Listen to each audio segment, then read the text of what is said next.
इसमें देखेंगे हम क्लास 8 की एनसीईआरटी ज्योग्राफी के सारे इंपॉर्टेंट क्वेश्चन जो कि कॉम्पिटिटिव एग्जाम में पूछे जाते हैं। चैप्टर 1 to 6 जो भी कंप्लीट है। रिन्यूएबल रिसोर्सेज ऑफ एनर्जी वो ऐसे एनर्जी के रिसोर्स हैं जो ख़त्म नहीं होंगे, जैसे कि विंड है और सोलर एनर्जी है। जब तक पृथ्वी या अर्थ है जब तक ये सोर्स रहेंगे तो इसे हम यूज कर सकते हैं। नॉन रिन्यूएबल रिसोर्सेज जो हैं वो ऐसे हैं जो जिनका एक लिमिटेड स्टॉक है। मान लो जैसे कि कोयला, पेट्रोलियम, नेचुरल गैस है, ये जो भी है वो लिमिटेड ही है। मतलब हम उन्हें खोज रहे हैं, पर खोज रहे हैं तो जो पहले से बन चुके हैं वही है ना, हम उन्हें बना नहीं रहे हैं। मतलब इनकी सर्चिंग चलती रहती है, कोयला, पेट्रोलियम, नेचुरल गैस के रिसोर्सेज की सर्चिंग चलती रहती है। पर जितने हैं उतने ही रहेंगे ना, तो एक लिमिटेड स्टॉक ही हो गया। तो ये कभी ना कभी, जब अगर कोई स्टॉक लिमिटेड है तो कभी ना कभी तो ख़त्म होगा ही होगा। मान लो कोई भी नंबर है, वो एक दिन ख़त्म होगा ही होगा। तो नॉन रिन्यूएबल रिसोर्स ऐसे हैं जिन्हें हम रिन्यू नहीं कर सकते, जिन्हें हम बना नहीं सकते, बस खोज रहे हैं, जो जो है वो है। रिसोर्स कंजर्वेशन क्या है? ये रिसोर्स को हम केयरफुल यूज़ करेंगे जिससे वो अच्छे से हम उसे यूज़ भी कर लें और वो उसे टाइम भी मिल जाए रिन्यू होने का। सस्टेनेबल डेवलपमेंट ऐसा डेवलपमेंट है जिसे रिसोर्सेज को यूज़ करना है अपने डेवलपमेंट के लिए, अपनी ज़रूरतों को पूरा करने के लिए, और फ्यूचर में उसे यूज़ किया जा सके इस तरह से यूज़ करना है। मतलब सब चीज़ें आज ही बर्बाद नहीं कर देनी है, फ्यूचर की जनरेशन के लिए भी रिसोर्सेज छोड़ने हैं ठीक कंडीशन में। पोटेंशियल रिसोर्सेज ऐसे रिसोर्सेज हैं जो आज तो यूज़ नहीं हो रहे हैं बट फ्यूचर में उन्हें यूज़ किया जा सकता है, तो उनमें इतनी कैपेसिटी है। यूबिक्विटस रिसोर्सेज ऐसे रिसोर्सेज जो हर जगह अवेलेबल है, जैसे कि एयर। डिफोरेस्टेशन किसे कहते हैं? पेड़ों को काटना जो है उसे कहते हैं डिफोरेस्टेशन, और पेड़ लगाने को कहते हैं एफोरेस्टेशन। ये याद रख लेने, अच्छा है, सिंपल क्वेश्चन है, सिंपल से वर्ड है, पर कन्फ्यूजन हो जाता है। डिफोरेस्टेशन मतलब कटिंग डाउन ट्रीज, और एफोरेस्टेशन मतलब प्लांटिंग ट्रीज, पेड़ लगाना। रिसोर्स डेवलपमेंट एक मेथड है of utilising our intelligence in order to improve the quality, usability और यूटिलिटी ऑफ रिसोर्स। रिसोर्स को हम अच्छे से यूज कर सकें, रिसोर्स कोई भी है उसे अच्छे से यूज़ करने के लिए उसकी क्वालिटी इंप्रूव कर लें, उसके यूज़ करने के तरीके इंप्रूव कर लें जिससे वो अच्छे से यूज हो सके। हमें रिसोर्स बर्बाद नहीं करने हैं, अपने फ़ायदे के लिए यूज़ करने और इफ़िशियंट वे में यूज़ करने हैं। ह्यूमन मेड रिसोर्स जो है वो इंसान ने खुद ने बनाए हैं, और जो नेचुरल रिसोर्सेज है वो नेचर से प्रोवाइड हुए हैं, जैसे कि बिल्डिंग है, रोड है, ये ह्यूमन मेड रिसोर्सेज हैं। ह्यूमन रिसोर्स डेवलपमेंट क्या है? जो इंसान है, ह्यूमन है, उसकी स्किल को इस तरह से इम्प्रूव किया जाए कि वो अच्छे से काम कर सके और अपना अच्छा दे सके। मतलब इंसान को स्किल इतनी देने कि वो स्किल पे काम करे और उसकी स्किल से उससे ज़्यादा फ़ायदा हो और डेवलपमेंट में भी ज़्यादा फ़ायदा हो। मतलब एक लेबर क्लास है, स्किल वाला एक एम्प्लॉय बना देना है। तो ये ह्यूमन रिसोर्स डेवलपमेंट है। रेन वाटर हार्वेस्टिंग क्या है? जो रेन बारिश हो रही है उस वाटर को, जैसे छत पे पानी गया पाइप से नीचे जाएगा तो उस पाइप को कुआं में डाल दो, किसी कुआं में जहाँ वाटर की कमी है वहाँ यही होता है। उस वाटर को वो कलेक्ट कर लेते हैं और फिर जब यूज़ के लिए उसे ले लेते हैं। तो रेन वाटर हार्वेस्टिंग एक प्रोसेस है वाटर को बचाने का और फिर वाटर को फिर यूज़ करने का। प्राइवेट लैंड मतलब ऐसी ज़मीन जो किसी सरकार की नहीं है, किसी एक इंडिविजुअल की या ग्रुप ऑफ इंडिविजुअल्स की है। कम्युनिटी लैंड मतलब किसी एक ग्रुप ऑफ पीपल्स की है, कम्युनिटी की है, उस कम्युनिटी कोई उसका एक ओनर नहीं है, पूरी कम्युनिटी उसका ओनर है। सोयल डिग्रेडेशन के कौन कौन से फैक्टर हैं? मतलब सोयल को ख़राब करने वाले कौन कौन से फैक्टर हैं? डिफोरेस्टेशन मतलब पेड़ काटोगे तो डेफिनेटली सोयल ख़राब होगी। ओवर ग्रेजिंग मतलब पशु उस पर चल रहे हैं, उस खाना जो चारा खा रहे हैं, घास खा रहे हैं, तो उसके पशुओं के पैरों से मिट्टी हट रही है। Over use of chemical fertiliser and pesticide, हम एक्सेस में यूज़ कर रहे हैं इसलिए हमारी तबीयत अब ख़राब हो रही है, क्योंकि फर्टिलाइजर और पेस्टिसाइड ज़्यादा यूज़ कर रहे हैं। तो वो कम यूज़ करना है क्योंकि उससे सॉइल की जो क्वालिटी है वो डिग्रेड हो रही है। रेन वॉश ऊपर की लेयर को बहा ले जाती है, लैंडस्लाइड, फ्लड्स, ये सारे रीजन है सॉइल डिग्रेडेशन के। स्कैवेंजर्स किसे कहते हैं? वो बर्ड्स या एनिमल्स जो डेड लाइव स्टॉक को खाते हैं, जो डेड हो गए हैं उन्हें खाते हैं, ये उन्हें कहते हैं स्कैवेंजर्स, जैसे कि गिद्ध है। टुंड्रा टाइप ऑफ वेजिटेशन कहाँ पर है? जहाँ पर बहुत ठंडा रीजन है वहाँ पर पाया जाएगा टुंड्रा टाइप ऑफ वेजिटेशन।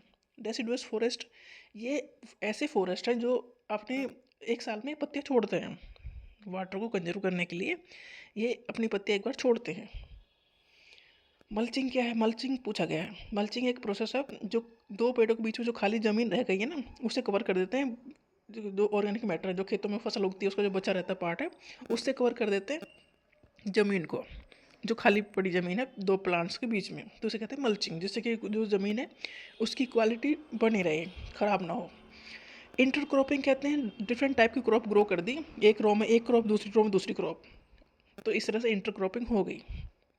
तो फ़ायदा होता है कि एक प्रॉपर यूज़ हो गया ज़मीन का भी, और हमें अल्टरनेट टाइम पे एक अलग अलग फसल भी मिल जाती है। और ये इंटरक्रॉपिंग ऐसे की जाती है कि जो एक दूसरे को ये सपोर्ट करें क्रॉप। शेल्टर बेल्ट क्या है, एक रो ऑफ ट्रीज लगा दी जाती है को फॉर सर्टन पर्पज़, कि जैसे कि विंड मूवमेंट है या साउंड को रोकने के लिए, जैसे रोड के किनारे पेड़ लगा दिए जाते हैं, तो ये एक शेल्टर बेल्ट हो गई नॉइज़ पोल्यूशन को कम करने के लिए। माइनिंग क्या है, माइनिंग का प्रोसेस है मिनरल को टेक आउट कर लेना, मतलब मिनरल निकालना, उसे कहते हैं माइनिंग। ओपन कास्ट माइनिंग क्या है कि ऊपर की लेयर हटाई और हमने मिनरल निकाल लिए, तो इसे कहते हैं open cast mining. Soft mining किसे कहते हैं, जैसे कि पेट्रोलियम निकाल रहे हैं तो उसके लिए डीप गहरा गड्ढा खोदना पड़ेगा, डीप बोर करनी पड़ेगी, तो उसे कहते हैं सॉफ्ट माइनिंग। जैसे पेट्रोलियम या नेचुरल गैस के लिए की जाती है, काफ़ी डीप में तक खोदा जाता है, उसके बाद वो निकलते हैं। और ओपन कास्ट में यह है कि ऊपर की लेयर हटाई और निकल जाते हैं मिनरल्स। क्वेरिंग क्या है, mineral that lie near the surface में। क्वेरिंग मतलब ऐसा है कि सरफेस पे ही मिनरल्स है, बस वहाँ से खुद के ले जाओ, जैसे कोयला है ऊपर ही ऊपर हो तो उसे खुद के ले जाओ। स्विट्जरलैंड में कोई भी मिनरल डिपॉजिट नहीं पाए गए हैं, तो ये एक फैक्ट है बस, और कुछ नहीं है। जैसे मिनरल फ्यूल, जैसे कि कोयला है, पेट्रोलियम है, ये कहाँ किस रॉक में पाए जाएंगे, ये पाए जाएंगे सेडिमेंट्री स्ट्रेटा में, सेडिमेंट्री रॉक में, क्योंकि ये जो चट्टानें हैं वो लेयर बाय लेयर बनती हैं। मतलब एक लैंडस्लाइड हुई, एक लेयर ढह आई, फिर वो इकट्ठा हो गई, तो सारे पेड़ पौधे प्लांट सब उसमें दब गए, एनिमल जो भी सब उसमें दब गए, फिर नई लेयर बन के आई। ऐसे सेडिमेंट्री रॉक को ऐसे टाइम टू टाइम वो इकट्ठा होती जाती है, layer by layer, layer by layer, उस तरह से बनती हैं। तो कोयला और पेट्रोलियम जो पाया जाएगा वो इन्हीं रॉक में पाया जाएगा, किसमें, सेडिमेंट्री रॉक में। चाइना और इंडिया, इनमें आयरन ओर के डिपॉजिट पाए जाते हैं। और चाइना, मलेशिया, इंडोनेशिया में ये वर्ल्ड के लीडिंग टिन प्रोड्यूसर हैं। टिन का प्रोड्यूस सबसे ज़्यादा यहीं पर होता है, चीन, मलेशिया और इंडोनेशिया में। अफ्रीका जो है वर्ल्ड का लार्जेस्ट प्रोड्यूसर है, किसमें, डायमंड में, गोल्ड में, प्लेटिनम में। ऑस्ट्रेलिया लार्जेस्ट प्रोड्यूसर है बॉक्साइट का। फोसिल्स फ्यूल कौन कौन से हैं, कोयला, पेट्रोलियम, नेचुरल गैस, ये फोसिल फ्यूल हैं। और कोयला के लीडिंग प्रोड्यूसर वर्ल्ड में कौन कौन है, China, USA, Germany, Russia, France, south Africa. और इंडिया में कोयले का प्रोड्यूसर कौन है, झारखंड। झारखंड में रानीगंज, झारिया, धनबाद, बोकारो, जो सारी खदानें हैं वो झारखंड में हैं इंडिया में कोयले की। चीफ पेट्रोलियम प्रोड्यूसिंग कंट्रीज कौन कौन से, ईरान, इराक, सऊदी अरब और कतर। ये चीफ, यहाँ सबसे ज़्यादा पेट्रोलियम प्रोड्यूस यही कंट्री करती हैं। रसिया भी करती है, बस इनके बाद है वो, रसिया, यूएसए, इंडिया में भी है। तो चीफ पेट्रोलियम प्रोड्यूसिंग कंट्रीज है Iran, Iraq, Saudi Arab and Qatar. India में भी पेट्रोलियम प्रोड्यूस होता है, कहाँ, आसाम के डिगबोई में, और मुंबई की बॉम्बे हाई में, और कृष्णा गोदावरी के डेल्टा पर। मतलब इंडिया में भी है पर ज़्यादा अमाउंट में पेट्रोलियम नहीं होता। सबसे ज़्यादा पेट्रोलियम प्रोड्यूसिंग कंट्रीज़ हैं Iran, Iraq, Saudi Arab and Qatar. Netherland, Germany, Denmark, UK और यूएसए, इन ये विंड एनर्जी पे काम ज़्यादा कर रहे हैं, क्योंकि हवा वहाँ तेज चलती है, उसे यूज़ कर सकते हैं वो। नॉर्वे पहली कंट्री है जिसने हाइड्रो इलेक्ट्रिसिटी डेवलप की, मतलब वाटर से इलेक्ट्रिसिटी बनाने का प्रोसेस पहली बार किसने किया, नॉर्वे ने। जैसे जैसे हम अर्थ, जैसे अर्थ के लेयर हैं, ऊपर लेयर हैं, ट्रोपोस्फीयर, स्ट्रेटोस्फीयर, मीजोस्फीयर, इस तरह से, थर्मोस्फीयर, एक्जोस्फीयर, तो ऐसे ही अर्थ के अंदर की भी लेयर हैं, क्रस्ट, मेंटल, कोर। जैसे जैसे हम अर्थ के अंदर जाएंगे टेम्परेचर बढ़ता चला जाएगा, कोर में जो है वो टेम्परेचर बहुत ज़्यादा है, इसलिए हम अर्थ के ऊपर तो जा रहे हैं, मतलब एटमॉस्फेयर की लेयर तो हमने एक्सप्लोर कर ली, पर अर्थ के अंदर एक्सप्लोर करना बहुत टफ है, क्योंकि वहाँ टेम्परेचर बहुत ज़्यादा है। तो temperature of the interior of the earth rises करता है जैसे हम अंदर जाते हैं। कन्वेंशनल सोर्स ऑफ एनर्जी कौन कौन से हैं, फायरवुड, कोयल, petroleum, natural gas, hydro power, क्योंकि इन्हें हमें कॉमन यूज़ में है लंबे टाइम से। और नॉन कन्वेंशनल कौन से हैं, विंड एनर्जी, सोलर एनर्जी, जो जियोथर्मल एनर्जी।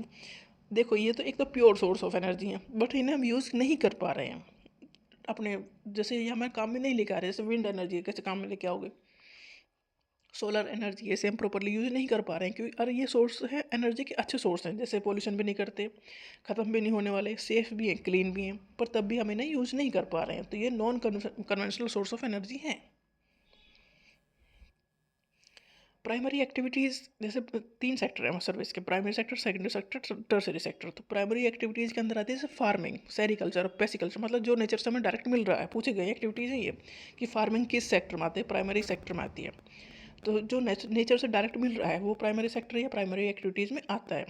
और जो प्राइमरी रिसोर्सेज को यूज़ करके कुछ नया बनाया जाता है, मैन्युफैक्चरिंग की जाती है, वो सेकेंडरी सेक्टर में आता है।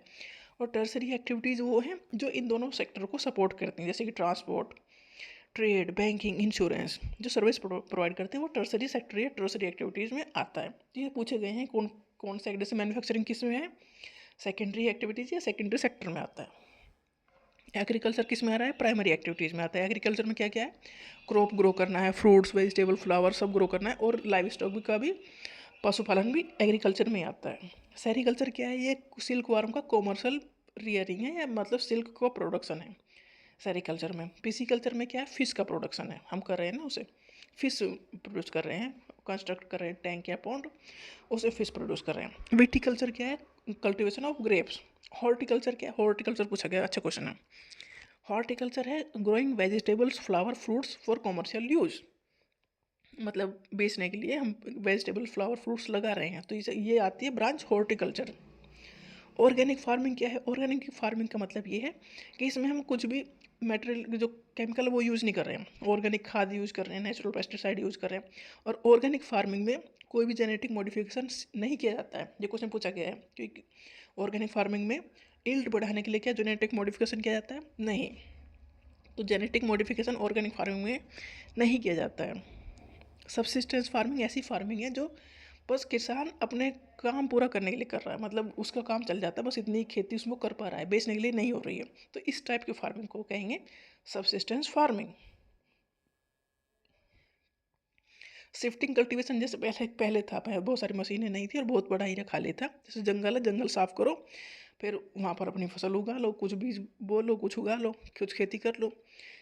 जब उसकी ज़मीन की प्रोडक्टिविटी कम हो गई तो नया एरिया साफ करो, फिर वहाँ उगा लो। तो इसे शिफ्ट करते रहते थे, जिसे कहते हैं शिफ्टिंग कल्टीवेशन।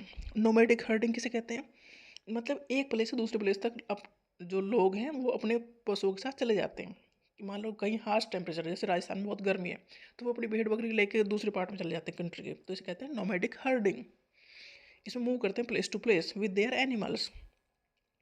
कॉमर्शियल फार्मिंग की का क्या मतलब है, मतलब हम बेचने के लिए खेती कर रहे हैं, crops are grown and animals are reared for sale in the market, मतलब खेती कर रहे हैं, पशुपालन कर रहे हैं, फिर उन्हें बेच के पैसा कमा रहे हैं। मिक्स्ड फार्मिंग में क्या है, इसमें land is used for growing food and fodder crops and rearing live stock. Mixed farming मतलब खेती भी है और पशुपालन भी है, सब मिलके बना रहा है मिक्स्ड फार्मिंग।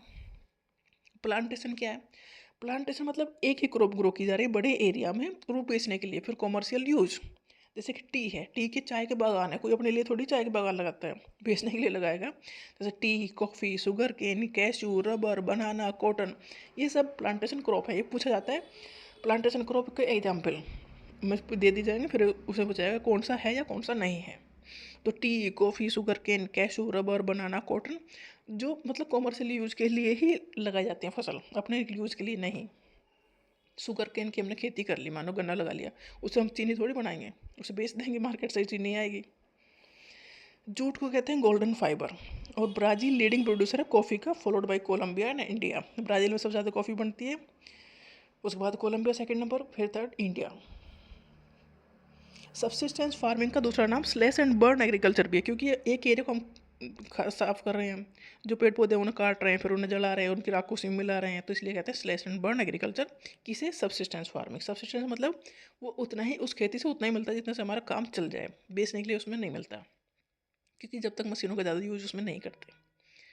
कॉटन ग्रो करती है best in the black soil, ये क्वेश्चन पूछा गया, कॉटन किस सॉइल में ग्रो करती है best, in the black soil और एलुवियल सॉइल। ब्लैक सॉइल से ज़्यादा क्वेश्चन है।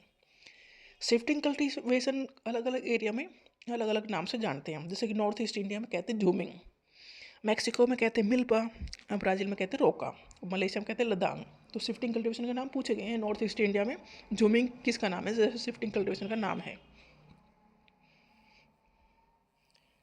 प्राइवेट सेक्टर इंडस्ट्रीज मतलब इनके जो मालिक हैं वो कोई इंडिविजुअल है, ग्रुप ऑफ इंडिविजुअल, मतलब सरकार का इससे कोई मतलब नहीं है। और पब्लिक सेक्टर इंडस्ट्रीज जो है ये इन्हें सरकार कंट्रोल करती है, गवर्न करती है। कोऑपरेटिव सेक्टर ऐसे हैं जिसमें लोग पूरा एक ग्रुप मिलके उसे चलाता है और सारा प्रॉफिट शेयर करता है।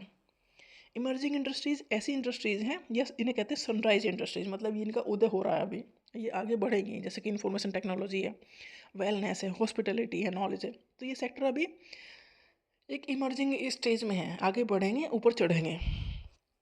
स्मेल्टिंग एक प्रोसेस है जिसमें मेटल्स को एक्सट्रैक्टेड किया जाता है फ्रॉम देयर ओर्स। ओर्स में मेटल प्रेजेंट है इन विद इम्प्योरिटीज। ओर्स मतलब मेटल प्लस इम्प्योरिटी। तो अब ओर को हीट किया जाता है जो जिससे मेटल को प्योर फॉर्म में निकाला जा सके, जिसे इस प्रोसेस को कहते हैं स्मेल्टिंग। पूछा गया क्वेश्चन, अच्छा क्वेश्चन है। ग्रेट लेक कौन सी है, ये भी अच्छा क्वेश्चन है। Superior, Huron, Ontario, Michigan, Irai, ये ग्रेट लेक्स है। ये नेचुरल फाइबर और मैन मेड फाइबर, ये भी अच्छा क्वेश्चन है, फैक्टर पूछ ले जाते हैं।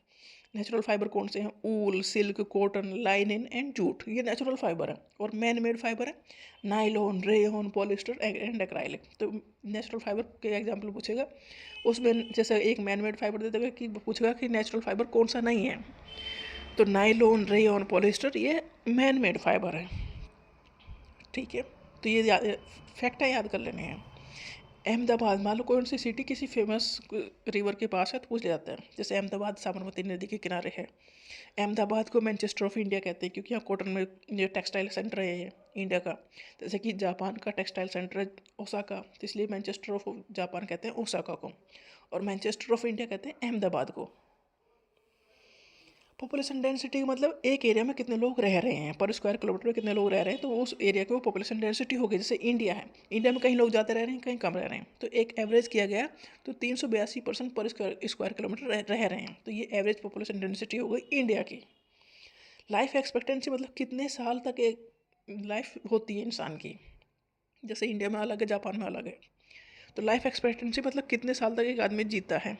Number of years that an average person can expect to live, मतलब एक्सपेक्टेशन कितनी है कि 70 साल तक लोग जीते हैं इंडिया में, और जापान में 90 साल तक जीते हैं। तो ये लाइफ एक्सपेक्टेंसी होगी, हाँ इतना एक एवरेज लेके चलो। कम ज़्यादा तो होता ही है, तभी एवरेज निकाला जाता है। बर्थ रेट मतलब 1000 लोग इस एरिया में रह रहे हैं, तो एक साल में कितने बच्चों का जन्म हुआ, तो ये बर्थ रेट हो गई। लाइव बर्थ मतलब जिंदे बच्चे हैं, उनकी डेथ नहीं हुई है। डेथ रेट मतलब 1000 लोगों में एक साल में कितने लोगों की डेथ हुई, ये डेथ रेट हो गया। माइग्रेशन मतलब movement of people from one place to another place या अनदर एरिया, इसे कहते हैं माइग्रेशन। नेचुरल ग्रोथ रेट किसे कहेंगे? The difference between the birth rate and the death rate of a country. तो इसे कहते हैं, जैसे बर्थ रेट ज़्यादा है, डेथ रेट कम है, तो ग्रोथ रेट हो गई, मतलब बर्थ रेट और डेथ रेट इक्वल है तो ग्रोथ रेट 0 हो गई। और बर्थ रेट कम है और डेथ रेट ज़्यादा हो गई तो नेगेटिव ग्रोथ रेट हो गई। तो ग्रोथ रेट मतलब क्या डिफरेंस है बर्थ रेट और डेथ रेट में एक कंट्री के, तो उससे पता लगे कि नेचुरल ग्रोथ रेट कि पॉजिटिव चल रहे हैं, नेगेटिव चल रहे हैं या न्यूट्रल चल रहे हैं। I, immigration, when a person enter in a new country. और ई, इमिग्रेशन, जब ई मतलब अपनी कंट्री छोड़ रहा है, आई मतलब दूसरी कंट्री में एंटर कर रहा है, याद रख लेना है। पॉपुलेशन पिरामिड क्या दिखाता है? ये दिखाता है कि पॉपुलेशन कंपोजिशन कैसी है, मतलब कितने साल के ग्रुप में कितने लोग हैं। इससे पता लगता है हमें पॉपुलेशन पिरामिड से कि बच्चे कितने हैं, बूढ़े कितने हैं, जवान कितने हैं, तो ये दिखाता है पॉपुलेशन पिरामिड। इतने ही अच्छे क्वेश्चन थे क्लास 8 की ज्योग्राफी में। आगे देखेंगे क्लास 9 की ज्योग्राफी।